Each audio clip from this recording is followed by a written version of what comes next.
Anything that happened against Colorado that you can apply going forward? Anything you learned in that game? Yeah, I think you have to play with extreme effort, and I think that's been who we are to give ourselves a chance to be successful. And I don't we obviously didn't do a very good job as a coaching staff to get that across to our guys. And it's 1 week, but it's always a 1-week evaluation. And then give Colorado an immense amount of credit. That's a good football team that we played.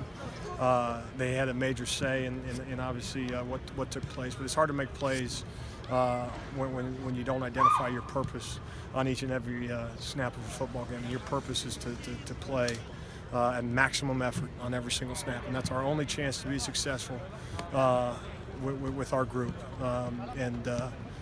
As a coach, I didn't do a very good job.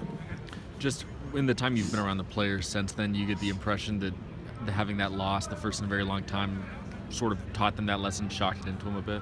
I might. I mean, what you don't want to do is have one poor week and all of a sudden that's who you are, and then you just completely erase what we at least for the most part put on film.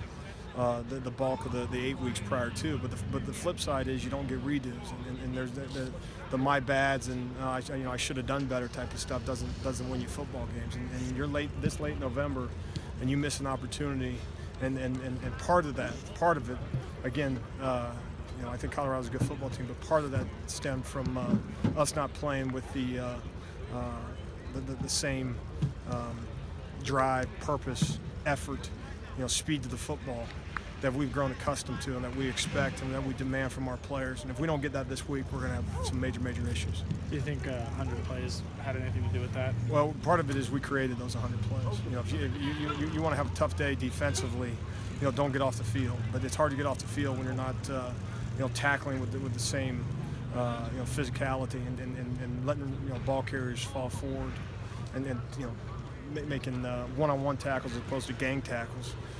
Because we're not running the ball the way we're supposed to. So extremely disappointed in our effort. And again, it always goes back down to coaching, and so we failed last week. John Ross has put up some pretty exceptional numbers this year. What do you see from him first on film?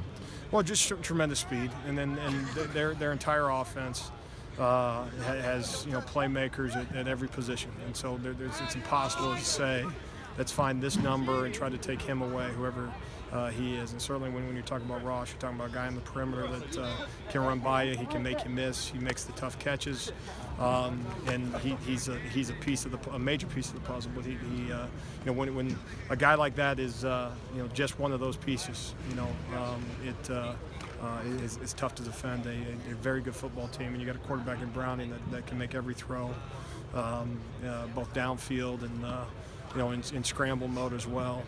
Can make a bad play a good one. It makes you nervous as a coach watching those guys on film. Coach, I know you put a lot of emphasis on third downs. What can you guys do differently this week to kind of? Some of it ties into what the situation is in terms of third and shorts, obviously advantage offense, hopefully third and long advantage defense. So that ties into it. We've been a pretty good third down football team for the bulk of the season.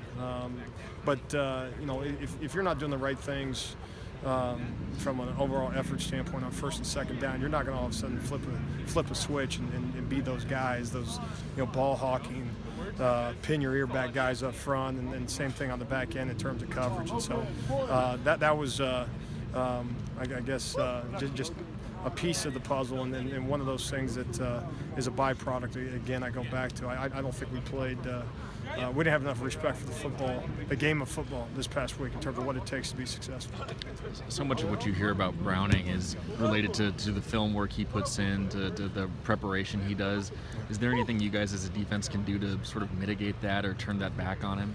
Well, and what they do is they do a good job, kind of disguising what they're going to be in with their shifts and motions, multiple formations.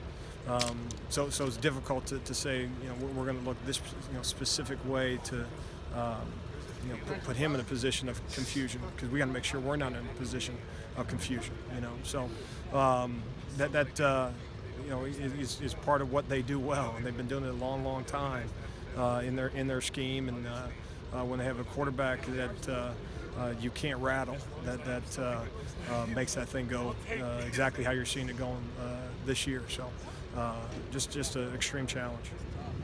Thank you for your time.